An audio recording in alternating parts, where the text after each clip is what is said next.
Pakistan international air line کا ایک چھوٹا جہاز Gwadar airport per take of کے لیے بالکل تیار کھڑا تھا۔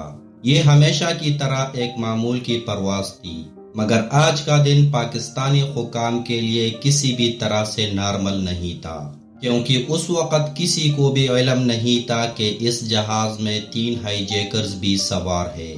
اگلے چند گھنٹوں میں PIA کی فلائٹ PK-544 قومی اور بین الاقوامی میڈیا کی ہیڈ لائن بننے والی تھی۔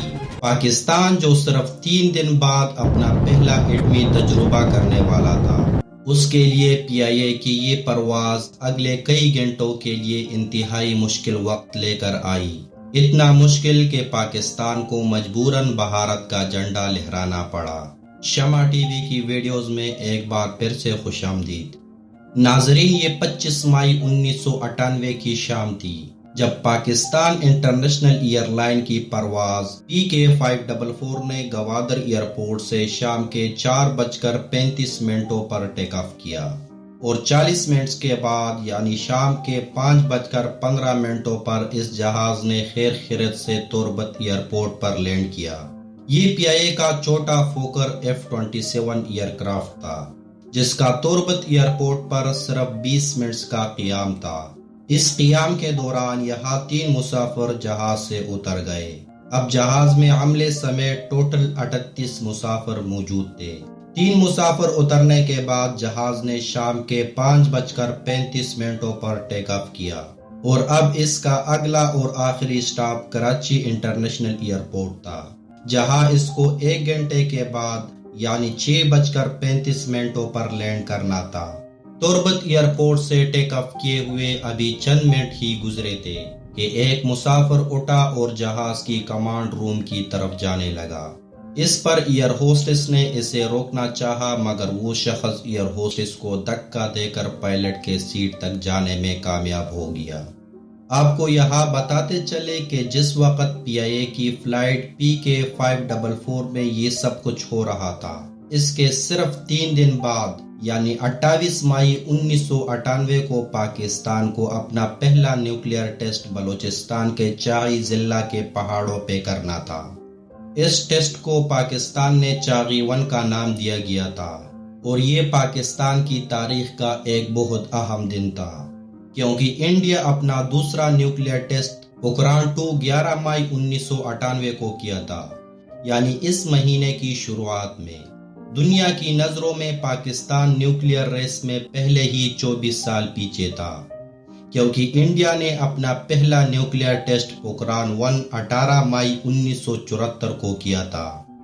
یہی وجہ تھی کہ پاکستان اپنے پہلے نیوکلیئر ٹیسٹ سے پہلے کسی قسم کی گڑبڑ نہیں چاہتا تھا، لیکن نہ چاہتے ہوئے بھی جس کا ڈر تھا وہی ہوا۔ ادھر توربت سے کراچی جانے والی فلائٹ PK-544 کے پائلٹ روم میں زبردستی گھسنے والے شخص نے اپنا پسٹل نکالا اور پائلٹ سے کہا کہ جہاز ہائی جیک کر لیا گیا ہے۔ جہاز کے مسافروں کی سیٹوں پر ہائی جیکرز کے 2 اور ساتھی بھی موجود تھے۔ جب انہوں نے دیکھا کہ پائلٹ قابو ہو چکا ہے تو وہ اپنی سیٹوں سے اٹھے اور اسلحے کی زور پر جہاز کے تمام مسافروں کو یرغمال بنا لیا۔ ہائی جیکرز نے تمام مسافروں کو وارننگ جاری کر دی کہ اگر کسی نے چالاکی دکھانے کی کوشش کی تو جہاز کو بم سے اڑا دیا جائے گا۔ ابھی کسی کو کچھ ہی سمجھ آ رہا تھا کہ اتنے میں پائلٹ نے بھی اعلان کرتے ہوئے اس بات کی تصدیق کر دی۔ جہاز میں موجود عملے کی بات کی جائے تو اس میں 30 سال کے captain Uzair Khan, first officer 35 سال کے سہیل خان، جبکہ 2 ایئر ہوسٹس خالدہ افریدی اور اسما ایرانی سمیت ایک گراؤنڈ انجینئر بھی شامل تھے۔ تینوں ہائی جیکرز بظاہر پڑھے لکھے نہیں لگتے تھے، اور چونکہ وہ گوادر ایئرپورٹ سے جہاز میں سوار ہوئے تھے، اس لیے اس بات کی کافی امکانات تھے کہ ان کا تعلق بھی بلوچستان سے ہو سکتا ہے۔ لیکن پھر سوال یہ ہے کہ ہائی جیکرز کی ڈیمانڈ کیا تھی۔ بلوچستان جو پاکستان کا سب سے بڑا صوبہ ہے، برٹش انڈیا کے دور سے ہی یہاں کے کچھ قبیلے اپنا ایک الگ ملک کا مطالبہ کرتے رہے ہیں، لیکن 1947 میں پاکستان اور انڈیا کی تقسیم کے بعد بلوچستان کو پاکستان کا صوبہ قرار دیے جانے کے بعد سے کچھ قبیلے پاکستانی حکومت کے خلاف رہی ہے۔ ان کو یہ پسند نہیں آتا کہ کوئی بھی بلوچستان کے قدرتی وسائل استعمال کرے، اور یہ تنازع آج بھی جاری ہے۔ 28 مئی کو پاکستان نے اپنا پہلا نیوکلیئر ٹیسٹ بلوچستان کے چاغی ضلع میں کرنا تھا۔ اس وجہ سے بلوچستان کے کچھ علیحدگی پسندوں نے اپنی آواز اٹھانے کے لیے صرف 3 دن پہلے PIA کی پرواز PK-544 کو ہائی جیک کر لیا تھا۔ ہائی جیکرز نے جہاز کے پائلٹ کیپٹن عزیر خان سے مطالبہ کیا کہ جہاز کو کراچی کے بجائے سیدھا انڈیا کے دارالحکومت نئی دہلی لے کر جایا جائے، لیکن پھر سوال یہ پیدا ہوتا ہے کہ ہائی جیکرز نے کیوں یہ مطالبہ کیا گیا تھا؟ ایسا مانا جاتا ہے کہ ان کا مقصد انڈیا میں لینڈ کر کے پوری دنیا کی توجہ اپنی طرف لانی تھی۔ ان کا خیال تھا کہ ہم پاکستان حکومت کے خلاف ہیں تو شاید ہمیں انڈیا میں ہمدردی ملے گی۔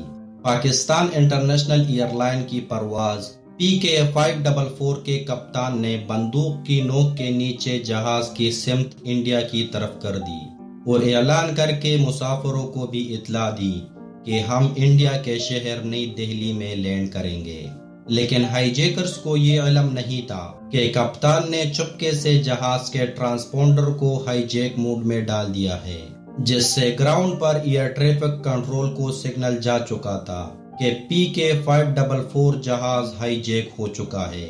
PIA فلائٹ PK-544 جہاز پاکستان اور انڈیا کی سرحد کی طرف بڑھ رہا تھا۔ اتنے میں پائلٹ نے ہائی جیکرز کو کہا کہ یہ ایک چھوٹا جہاز ہے جس میں اتنا فیول نہیں ہوتا کہ ہم سیدھا 1100 کلومیٹر دور نئی دہلی جا سکے، اس لیے جہاز کو کئی ری فیولنگ کے لیے اتارنا پڑے گا۔ پائلٹ نے ہائی جیکر سے کہا کہ ہمیں انڈیا کے بج ایئرپورٹ پر لینڈ کرنا چاہیے، جو کراچی سے 300 کلومیٹر دور گجرات میں موجود ہے۔ ہائی جیکرز اس بات پر راضی ہو گئے تو پائلٹ نے کنٹرول ٹاور سے رابطہ کیا اور بج ایئرپورٹ پر لینڈنگ کی اجازت مانگی، لیکن یہاں پر پائلٹ عزیر خان نے ہوشیاری سے کام لیتے ہوئے بج ایئرپورٹ کے بجائے پاکستان کے حیدرآباد ایئرپورٹ کو کال ملائی تھی۔ پورے پاکستان کے ایئرپورٹس کو پہلے ہی اطلاع دی جا چکی تھی کہ PK-544 جہاز ہائی جیک ہو چکی ہے، جس کی وجہ سے حیدرآباد ایئرپورٹ کا کنٹرول ٹاور بھی مکمل طور پر پہلے سے تیار تھا۔ حیدرآباد ایئرپورٹ کی اتھارٹیز نے خود کو انڈیا کے بج ایئرپورٹ کا عملہ ظاہر کرتے ہوئے PK-544 کے پائلٹ کو لینڈنگ کی اجازت دے دی۔ اس وقت رات ہو چکی تھی اور پورے حیدرآباد میں ایمرجنسی نافذ کر دی گئی کہ ایک ہائی جیکر جہاز کچھ ہی دیر میں حیدرآباد ایئرپورٹ پر لینڈ کرے گا۔ سب سے بڑا مسئلہ یہ تھا کہ ہائی جیکرز حیدرآباد ایئرپورٹ کو انڈیا کا بج ایئرپورٹ سمجھ رہے تھے۔ ایئرپورٹ حکام کو فوراً حکم دیا گیا کہ پورے ایئرپورٹ سے تمام نشانات مٹا دیے جائے جن سے ایئرپورٹ کی پہچان ہوتی ہے۔ ایئرپورٹ اتھارٹیز نے ٹرمینل بلڈنگ پر لکھا ہوا حیدرآباد کا نام چھپا دیا۔ پورے ایئرپورٹ سے سائن بورڈ ہٹا دیے، لائٹس بند کر دی گئی اور یہاں تک کہ بلڈنگ پر لگایا پاکستان کے جھنڈے کو ہٹا کر انڈیا کا جھنڈا لگا دیا گیا۔ اس کے علاوہ مقامی انتظامیہ کے ساتھ مل کر پورے حیدرآباد شہر کو بلیک آؤٹ کر دیا گیا تاکہ جہاز کی لینڈنگ کے دوران حیدرآباد کا کوئی نشان ہائی جیکرز پہچان نہ سکے۔ رینجرز اور پولیس کی گاڑیاں ایئرپورٹ پر اپنی لائٹس بند کر کے کھڑی ہو گئی، لیکن یہ سب کچھ اتنی تیزی سے ہوا کہ کسی کو بھی اگلی کارروائی کا علم نہیں تھا۔ رات کے 10 بجے PK-544 جہاز نے حیدرآباد ایئرپورٹ پر لینڈ کر لیا۔ جب ایئرپورٹ کے حکام نے جہاز کی کھڑکیوں سے دیکھا تو ایک ہائی جیکر پائلٹ کے ساتھ، دوسرا ہائی جیکر مین ڈور کے ساتھ اور تیسرا ہائی جیکر مسافروں کے درمیان گھومتا ہوا نظر آیا۔ تقریباً 1 گھنٹے تک خاموشی رہی، پھر اچانک جہاز کا دروازہ کھل گیا اور اندر سے گراؤنڈ انجینئر سجاد چودھری کو باہر بھیجا گیا۔ انہیں کھانے کا سامان لانے اور ایک خاص پیغام پہنچانے کے لیے بھیجا گیا تھا۔ Ground engineer Sajjad Chaudhry airport authorities کے پاس آیا اور پولیس کے سامنے ہائی جیکرز کی ڈیمانڈ رکھ دی۔ ہائی جیکر جو سمجھ رہے تھے کہ وہ انڈیا کے بج ایئرپورٹ پہ لینڈ ہوئے ہیں، ان کی پہلی ڈیمانڈ یہ تھی کہ وہ انڈیا میں پاکستان کے ہائی کمشنر سے ملاقات کرنا چاہتے ہیں۔ ان کی سب سے بڑی ڈیمانڈ بلوچستان میں نیوکلیئر ٹیسٹنگ کو روکنا تھا۔ پولیس کو اطلاع دی گئی تھی کہ پاکستان آرمی کے کمانڈوز کا ایک دستہ اسلام آباد سے آ رہا ہے۔ اس وقت تک آپ نے ہائی جیکرز کا وقت کسی بھی طرح سے ضائع کرتے رہے، لہٰذا پولیس والوں نے خود کو انڈین ظاہر کر کے ہائی جیکر سے بات چیت کرنے کا فیصلہ کیا۔ Senior superintendent of police Akhtar Borchani نے اپنا نام منوج کمار رکھا، ASP عثمان انور رام چندر اور ڈپٹی کمشنر سہیل شاہ گوپی چند بنے، اور ہمت کر کے سول کپڑوں میں جہاز کے قریب پہنچ کر ہائی جیکرز اور مسافروں سے بڑے دوستانہ انداز میں باتیں شروع کی۔ Senior superintendent of police Akhtar Borchani Balochi زبان بھی جانتے تھے، وہ ہائی جیکرز کی آپس کی گفتگو کو بڑی آسانی سے سمجھ رہے تھے، لیکن انہوں نے ان کو بالکل بھی شک نہیں ہونے دیا۔ پولیس آفیسر نے ہائی جیکرز کے ساتھ کئی گھنٹے گزارے اور ان کے درمیان اعتماد کا لیول کافی بڑھ چکا تھا۔ تینوں ہائی جیکرز کو بتایا گیا کہ پاکستان ہائی کمشنر نئی دہلی سے روانہ ہو چکے ہیں اور یہاں پہنچنے میں کچھ وقت لگے گا، جبکہ اصل میں وہ پاکستان آرمی کے کمانڈو کا انتظار کر رہے تھے۔ صبح ہونے میں صرف 2 گھنٹے باقی تھے، مگر آرمی کے کمانڈوز کا کوئی پتہ نہیں لگا۔ کو بار بار کہہ رہا ہوں کہ یار اب کمانڈوز کس وقت آئیں گے، یہ کوئی حد ہو گئی ہے، مطلب 5 گھنٹے گزر گئے، اب تھوڑی دیر میں گھنٹے 2 بعد یہاں فجر کی اذانیں شروع ہو۔ لیکن ان آفیسرز کا ہائی جیکرز کے ساتھ اعتماد کافی حد تک بڑھ گیا تھا۔ دونوں پولیس آفیسر اور ایک ڈپٹی کمشنر نے خود ہی ایکشن لینے کا فیصلہ کیا۔ ایک موقع پر تینوں نے ایک ساتھ ہائی جیکرز پر حملہ کر کے انہیں قابو کیا اور ان سے اسلحہ چھین لیا۔ بعد میں جب ان کی تلاشی کی تو معلوم ہوا کہ ان کے پاس کوئی بم نہیں تھا۔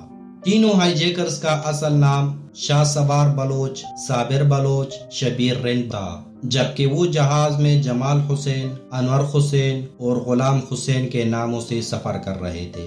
ان تینوں ہائی جیکرز کو گرفتار کر کے باقی مسافروں کو واپس اسی جہاز میں کراچی روانہ کر دیا گیا۔ امید ہے شمع ٹی وی کی یہ ویڈیو آپ کو پسند آئی ہوگی۔ آپ سب کا بہت بہت شکریہ۔ ملتے ہیں اگلی شاندار ویڈیو میں۔